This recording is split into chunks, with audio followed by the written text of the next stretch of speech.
OK Pinball Podcast. I'm your host, Chris Freebus, aka Shut Your Trap. And we've got a new machine to work on. The tables that I purchased all seem to have a story behind them, and this one's no different. I was having a conversation with a parent of... Thank you, A-Ball.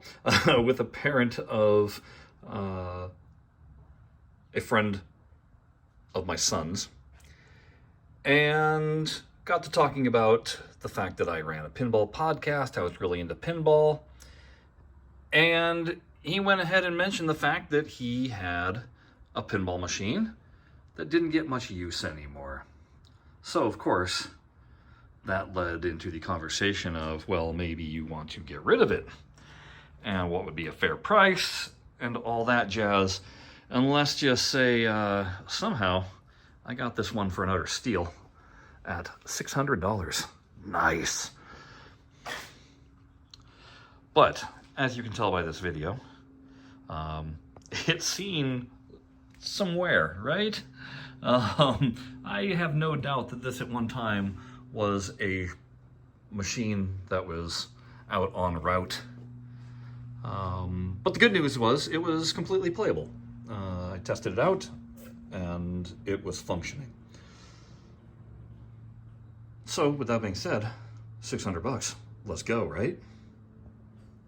Now, considering I had checked out this entire thing, that it actually played, I was for sure positive there's nothing I need to do on this. I don't need to change a thing on it, right? And then, as all things that put me down the spiral of whoops, it was going on Pinside and reading, hey, what are some things I need to be aware of owning an 8-Ball Deluxe? And that set me on a path. So everybody recommended, hey, make sure that you change out the battery or check the board. And so, sure enough, I'd gone over here. Ignore this. This was an add-on. Checked, and yeah, you can see battery had corroded.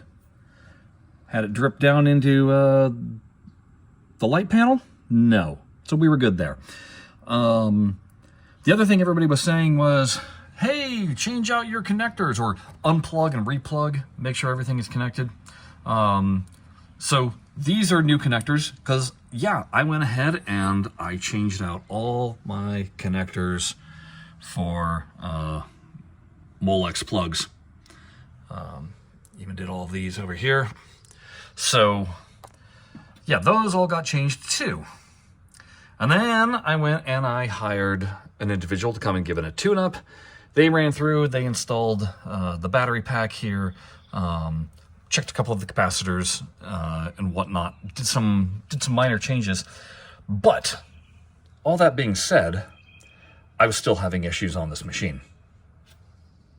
Now, the main issue that I was trying to solve was when I tested out the machine, all the lights were working. And then I moved it from its location and brought it home. And I went and I changed out all those plugs. Actually, I'm a little confused on the timeline, but let's just say there's a whole bunch of lights that don't work, which is why I then hired an individual to come and fix it. They fixed a lot of things, but they also were not able to get certain series of lights to work, not at least in the time frame that I had paid for them to be out here. So I kind of put it on the back burner and figured, well, I'll be able to chase it down and figure this out. So let me show you what is actually going on with this machine, what I'm hoping to accomplish in this video series, and where I'm going to need some help. So in the category of lights that are not working currently, we have the old B right here, the number 9 and the number 2 do not light. The number 2 down here does not light. Everything else does fire and come on, even though these are really dim. I don't know what the heck is going on with there. Like, a lot of this is very tricky for me to understand. These lights back here, these right here go really dim, whereas these are nice and solid. Again, I'm not sure of this machine exactly. what I'm going to be checking, but all the other lights work.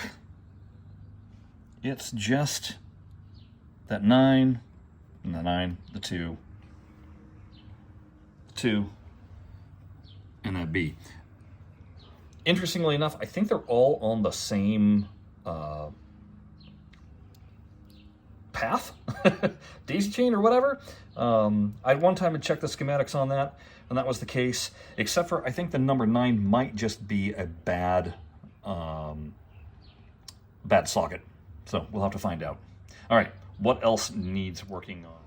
All right, as you can tell, I also need to change out my drop targets.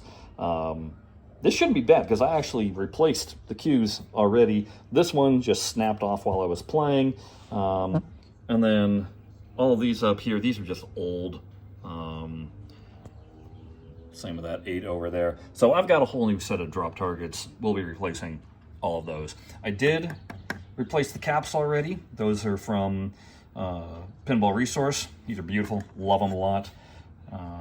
What else needs replacing here? Oh God, yeah. The rubber. Look at how just cracked and nasty that is, right?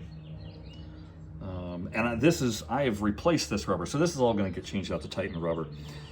What else did I do? Hey, you know, got to add aesthetic things. Beyond that, that's really all I have done to this machine.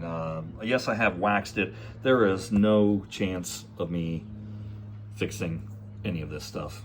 It's cracked, and basically, from what I can tell, we just need a whole new playfield. I mean, this stuff is rough.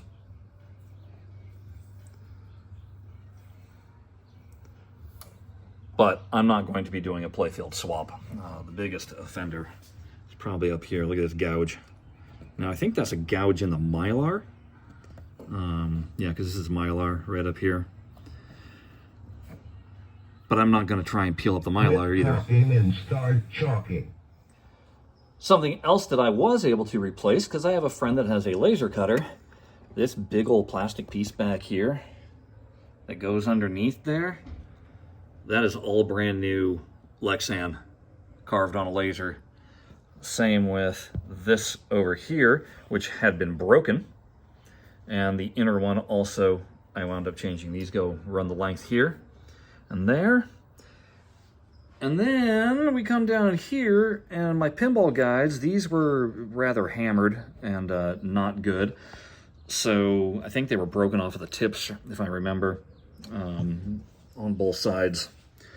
So I have replaced those, but the only problem is I don't have them lined up great right now, because the ball will come down here and bounce on the rubber. So I need these to go forward. But the fun of these is that it's all this. Let's see if I can get an angle on it. There it is. It's these freaking bell housings, which you melt into the plastic. And so I just need to adjust, either get another one of these cut out with the hole in the proper place, so I can push this one forward a little bit so the ball doesn't bounce when it hits the rubber. Quit talking and start chalking. And then, like I said, I have no intention of, replacing this cabinet, doing any stenciling. I'll just show you up here. I mean, that's pretty hideous, right? That's so beyond my wheelhouse. I'm just going to turn this thing into a player. I'm not doing a restore at all. I just want it up and running and functioning. Let's give you guys a little underside of the playfield porn. This thing, I don't know how much of this is original. I know that the previous owner said that it had been shopped at least once. But to what effect, I don't know. Again, you can tell that this is a lot of original going on here. And then give you inside the cabinet. It's, it's not clean. It's dirty in here.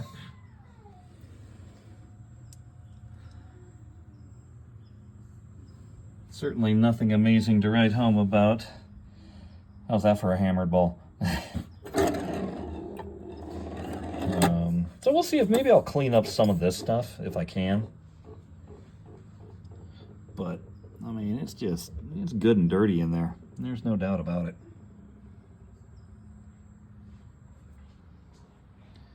Even the lock bar. The inside of the coin door, it's just, said, not sexy in the least. Those with the eagle eye may have noticed that they put a credit button right there on the front, so this thing's never going on site again. Although at least the back glass is pretty good. I don't notice anything unusual about it. Right? That looks pretty damn good to me. No cracks. No burn marks. So I'm happy about that, because that's obviously an expense I don't want to have. So there's not actually a whole lot that I need to do on this. Like I said, I did a lot of work a few years back. The main one being changing out all those connectors to Molex plug. That was doable. Took a long time. That was labor intensive. So what are we doing on this series? Well, it comes down to this.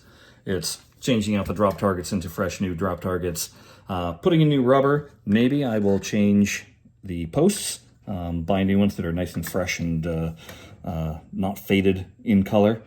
Obviously, new rubber all around, especially down here. Get Titan Rubber doing their thing. Will I go with translucent again? Maybe I'll change up the colors up here, you know, blues or greens. I don't know. Things that we can be doing here. There's no beer guard. Maybe we'll be installing one of those. Actually, it'd be over on the lock bar that's over there. And then something I got to keep an eye out for. When I was playing it for a while and all the drop targets were down, firing one of these stand-ups would all of a sudden set the score to just going bing, bing, bing, bing, bing, bing, bing, bing. And I couldn't figure out for the life of me what was causing that. It doesn't do it. And start chalking. Talking to a machine. It doesn't do that anymore. I don't know if that's just because of how many times I've raised up and lowered the playfield. But certainly when I rebuild those drop targets, I'm going to keep an eye out and make sure that there's no cables that are, crossing, connecting that way. That was from knocking down the 8 target.